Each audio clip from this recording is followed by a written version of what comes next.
couple of weeks ago, David Chilton released the most recent edition of his all-time classic, The Wealthy Barber. And I can't be happier, and I don't think the timing could be any better. The original version of The Wealthy Barber was released 25, 30 years ago, and there are a number of people, myself included, who got into the wealth management industry because of David's book and because of the impact it had on our attitude towards saving, our attitude toward investing, and the fact that it could simplify and demystify things so that ordinary people could understand it. I'm now going through the most recent version, and I have to say, it's a lot of fun to read about financial planning in a way that is homespun, easy to understand, totally unintimidating.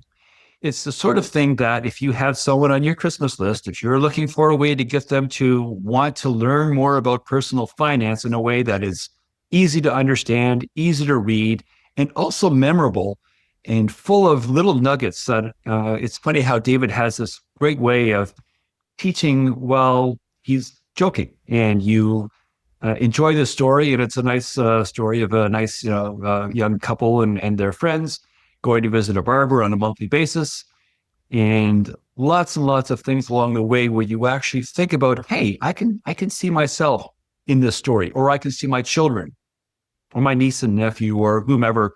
If you're a teacher, if you have students that you might want to think about. The book is a wonderful introduction to personal finance. And the irony is that even though it's relatively simple and easy to understand, it's probably almost all that anyone is going to need. The point that David makes over and over again is that it's not rocket science. It's not that difficult. And in fact, oftentimes knowing more can be more harmful than beneficial. So keeping it simple, not engaging in stock picking or market timing, but rather just buying the whole market, using a low-cost index fund or exchange traded fund, having a disciplined savings discipline, and sticking with it and not worrying unduly about what's going on in the headlines or even trying to understand it. You don't even have to think about it. You simply do what David says and you prosper.